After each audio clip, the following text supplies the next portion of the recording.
शक्कर की गुड़िया अगर सागर को नापने के लिए सागर में उतर जाए तो शक्कर की गुड़िया का अस्तित्व नहीं रह सकता, या फिर रह सकता है। अर्थात बिल्कुल नहीं रह सकता। चलिए आप शक्कर छोड़ दीजिए, आप नमक की गुड़िया कह लीजिए। क्या नमक की गुड़िया सागर में उतरे तो नमक की गहराई जानी जा सकती है, किंतु सागर की गहराई नमक ढूंढने जाएगा तो सागर बन जाएगा। ऐसे ही है ओम की गहराई, जिसमें हम प्रवेश तो कर सकते हैं, था पा नहीं सकते। प्रवेश करने के लिए भी यदि गुरु कृपा हो तभी हम इसमें प्रवेश करना सीखेंगे। आइए जानते हैं ओम के बारे में। क्या है ओम के उच्चारण का रहस्य? अनंत आकाश गंगाएं इस एक ओम में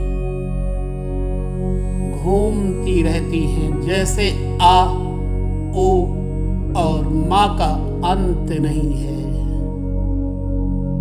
उसी प्रकार से यह ब्रह्म है, प्रणव है। ओम के उच्चारण का रहस्य अर्थात ब्रह्म का, और ब्रह्म का अर्थ होता है विस्तार, फैलाव और फैलना। ओमकार ध्वनि के 100 से भी ज्यादा अर्थ बताए गए हैं। यह अनादि और अनंत तथा निर्वाण की अवस्था का प्रतीक है। आइंस्टाइन ने भी यही कहा है कि ब्रह्मांड फैल रहा है। इससे पहले भगवान महावीर ने कहा था, पूर्व वेदों में इसका उल्लेख मिलता है। महावीर ने वेदों को पढ़कर नहीं कहा, उन्होंने ध्यान की अतल गहराइयों में उतर कर देखा, तब कहा। ओम को ओम कहा जाता है, उसमें भी बोलते वक्त ओम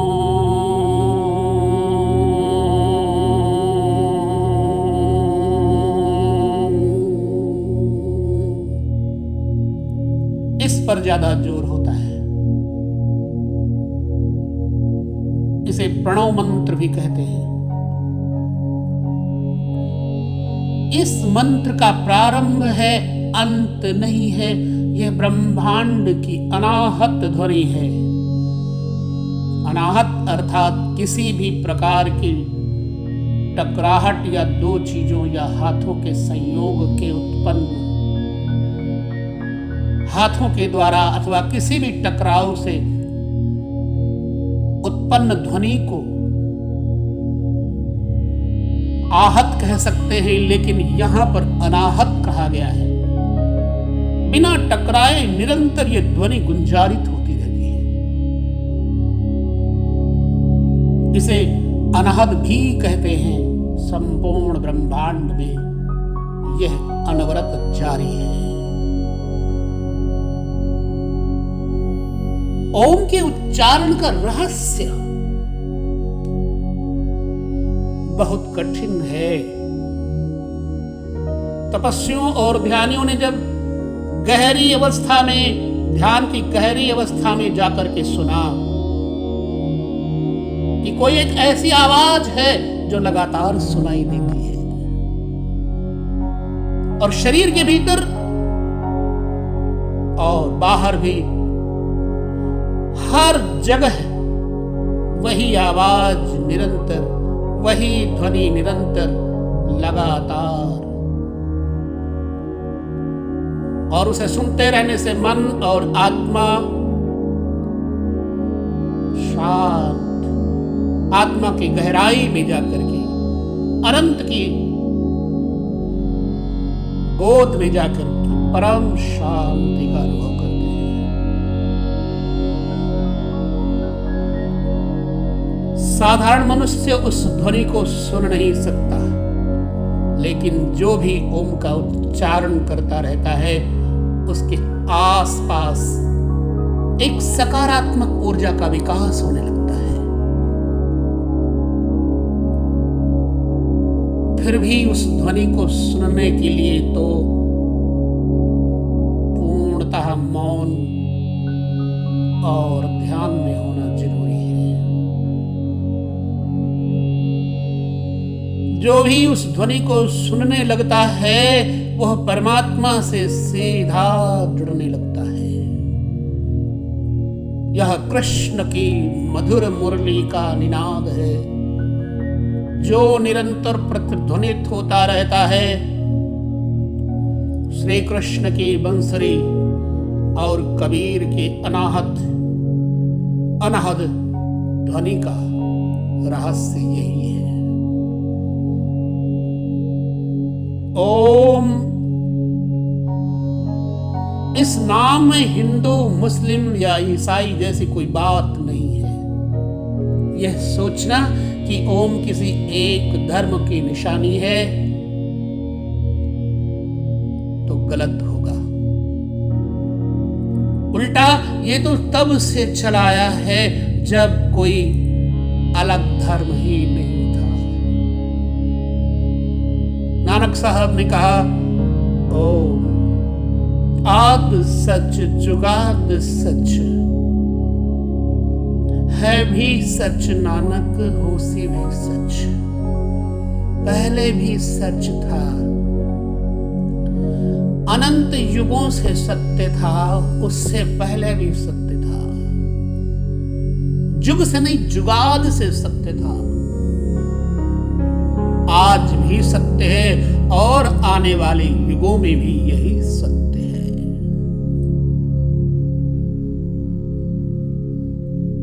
ये तब से चलाया जब कोई धर्म ही नहीं था, बल्कि ओम तो किसी न किसी रूप में सभी मुख्य संस्कृतियों का प्रमुख भाग है।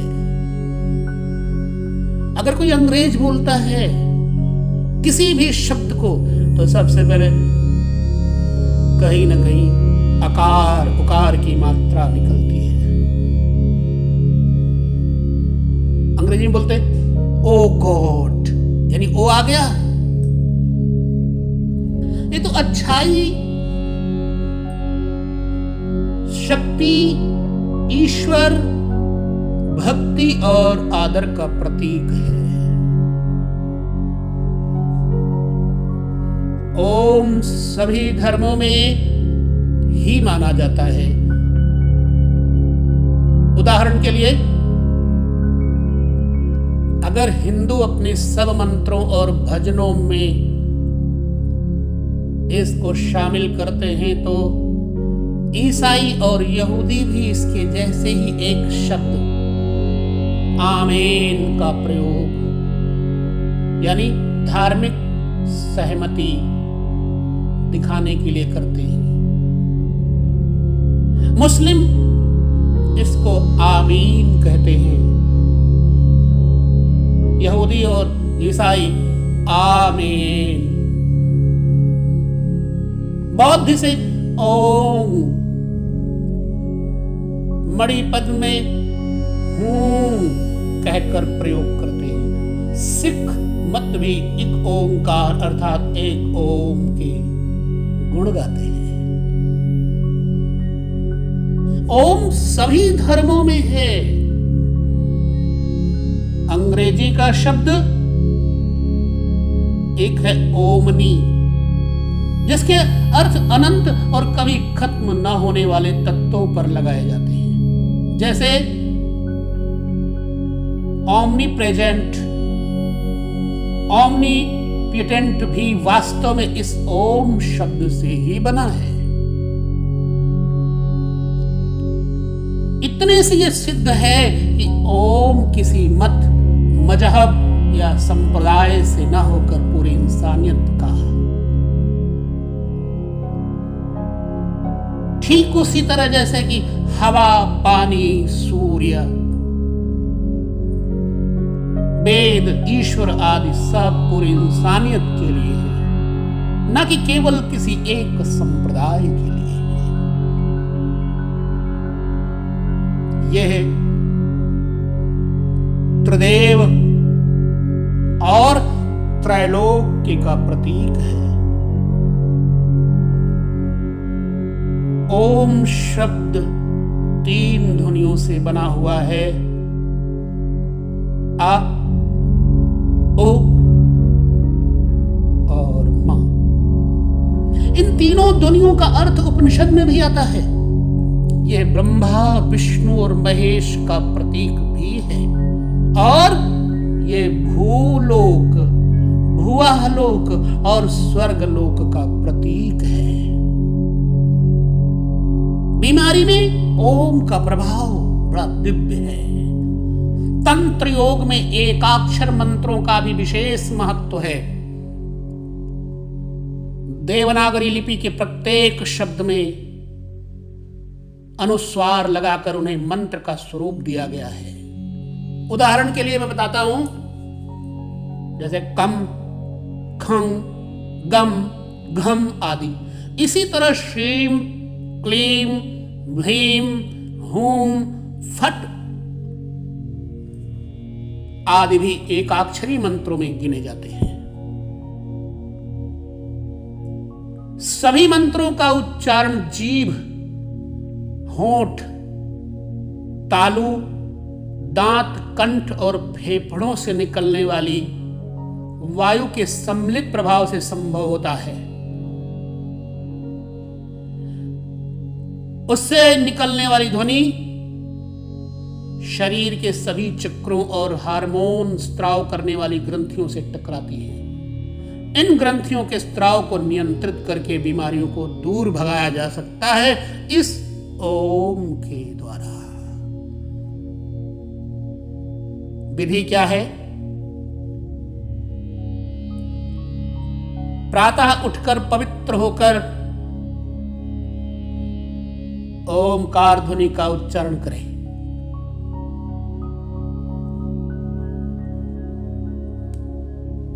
ओम का उच्चारण पद्मासन, अर्ध पद्मासन या सुखासन, वज्रासन में बैठकर कर सकते हैं।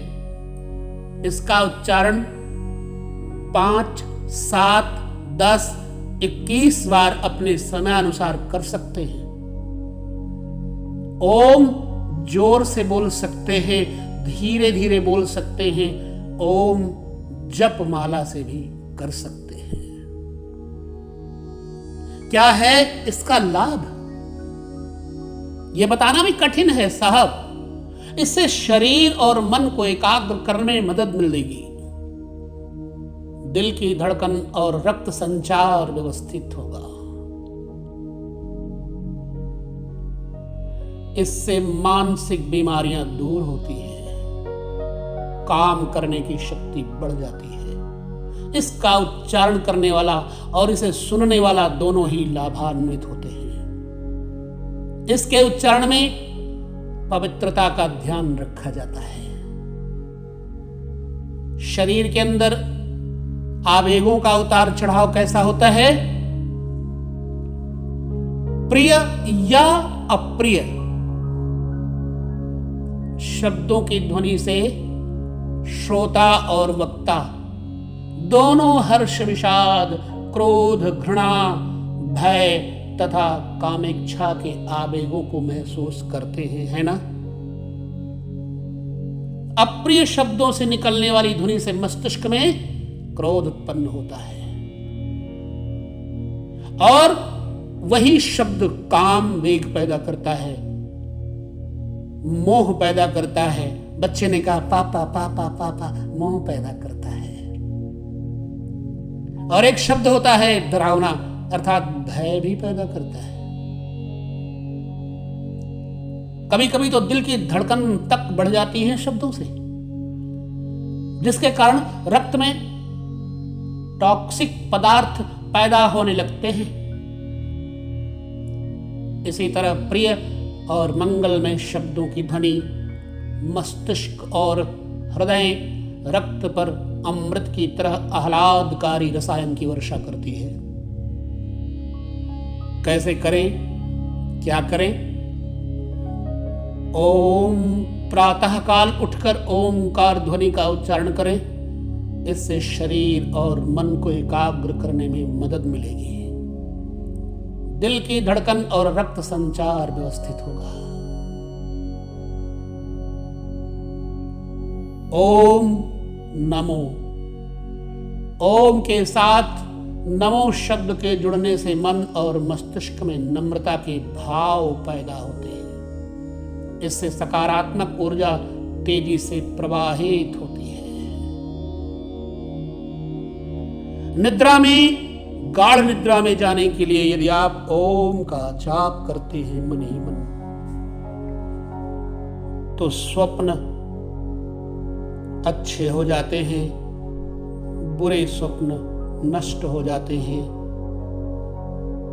और आपको मिलता है एक मानसिक सुकून, जिसके कारण आपका शरीर निरोगी होने लगता है। मन में उठने वाले भय और अवसाद क्रमशः नष्ट होने लगते हैं। तो नित्य निरंतर प्रयास करें इस ओम के जाप का। ओम प्रणव है अर्थात प्राण है। ओम आत्मा है। ओम परमात्मा है। ओम ब्रह्म है। ओम शिव है। ओम विष्णु है। ओम अनंत है। ओम में सब व्यापक है, सब व्याप्त है, व्याप्य, व्यापक और वेप्य, सब इसे ओम में पूर्णतः सम्मिलित है, मिश्रित है। तो कृष्ण की मधुर बांसुरी है ओम, राधा श्री राधा की पायल की झनकार है ओम, नारद की बीड़ा से झनकार निकलती है ओम। नमो नारायणाय। ओम नमो भगवते वासुदेवाय। भगवान शिव के डमरू से निरंतर जब डम डम की आवाज होती है तो ओम ओम की अन अन की ध्वनि होती है। क्लीम और छल छल की आवाज में भी ओम का ही बिंदु है। सागर की सरसराहट में ओम है। मन की एकाग्रता में और बुद्धि तथा चित्त के सम्यक अवस्था में ओम है, जिसका कोई अंत नहीं है, वह ओम है। इसलिए ये परम मंगलकारी, मोक्षदायक, अमंगलों को नष्ट करने वाला, भय और भ्रम को भगाने वाला, बाधाओं को, विघ्नों को शांत करने वाला महाप्राण है, अक्षर है, अविनाशी है, अगोचर है और अगम्य है, नित्य है, शाश्वत है, शिव है, सत्य है, शक्ति है, लक्ष्मी है, शरीर में कांति है और मन में शांति है। बुद्धि की एकाग्रता भी इस ओम में ही सन्निहित है। इसलिए ओम शब्द का अर्थ अनंत है, बहुत गहरा है, कहां तक वर्णन करे। ओम जपने के बाद वाणी में मौन आने लगता है, इंद्रियों में संयम आने लगता है। तो आइए और ध्यान पूर्वक आगे बढ़ते हुए, भागते हुए मन को एकाग्र कर स्वयं को सत्य की ओर ले चले। ओम